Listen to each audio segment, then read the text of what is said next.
জানিস তুলসী, গুরুদেব মারা যাওয়ার পর নরেনরা একেবারে দিশাহারা হয়ে পড়েছে।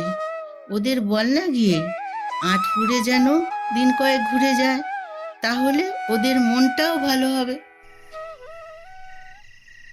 নরেন ও তার বন্ধুরা আঁটপুরে এসে কাটিয়ে দিয়েছেন বেশ কয়েকটা দিন। এমনই এক রাত, শান্ত গ্রাম্য পরিবেশ, আকাশ তারাময়, সবুজ ঘাসে মুক্তোর মতো ছড়িয়ে আছে শীতের রাতের শিশির। নরেন ও তার বন্ধুরা জড়ো হয়েছে বাবুরামের বাড়ির উঠোনে।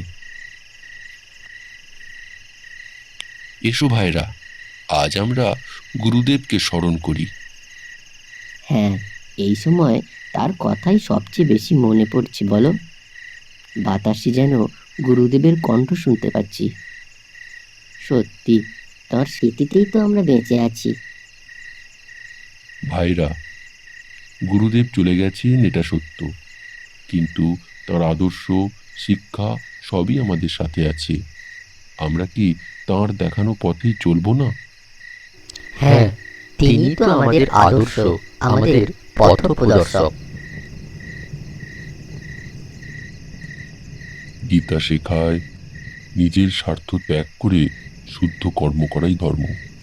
আর আমাদের ধর্ম মানুষের সেবা, দরিদ্রের সেবা, আর দুঃখী মানুষের চোখের জল মোছানো।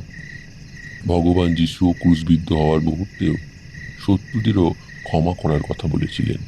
সত্যি, তার ত্যাগ ও অন্তরের পবিত্রতা আমাদের অনেক কিছু শেখায়। হ্যাঁ, আমাদের উপনিষদও তো একই কথা বলে, হৃদয়ের নির্মলতাই ঈশ্বরের দর্শন দেয়। আচ্ছা, আজ 24শে ডিসেম্বর না? কালই তো বড়দিন, অর্থাৎ ভগবান যিশুর জন্মদিন। হ্যাঁ হ্যাঁ, তাই তো।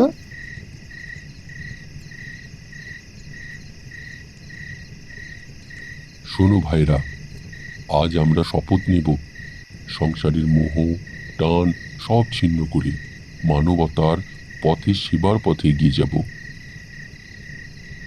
নরেন, আমরা পারবো তো? বিশ্বাস রাখো, আমরা ঠিক পারবো। তাছাড়া গুরুদেবের আশীর্বাদ সব সময় আমাদের মাথায় আছে। ওম শান্তি, ওম শান্তি, ওম শান্তি। আমরা আজ এই আঁটপুরের মাটিতে দাঁড়িয়ে সংকল্প নিলাম যে আজ থেকে আমাদের ব্যক্তিগত কোনো লক্ষ্য নেই। আমাদের জীবন হবে সেবা, প্রেম, সত্য, ত্যাগের। আর আমরা একটা সংঘ করলাম, একদিন এই সংঘ পৃথিবীর আলো হয়ে উঠবে।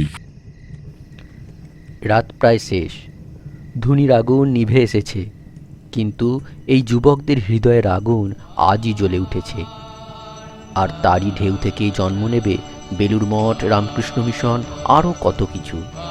আর এই নরেন্দ্রনাথই পরবর্তীতে সন্ন্যাসী হিসাবে বিশ্বের দরবারে হিন্দু ধর্মকে পুনঃপ্রতিষ্ঠা করবেন। আর সেই সন্ন্যাসী জীবনের সংকল্প ঘটল আঁটপুরের এই মাটিতে, এই রাতে।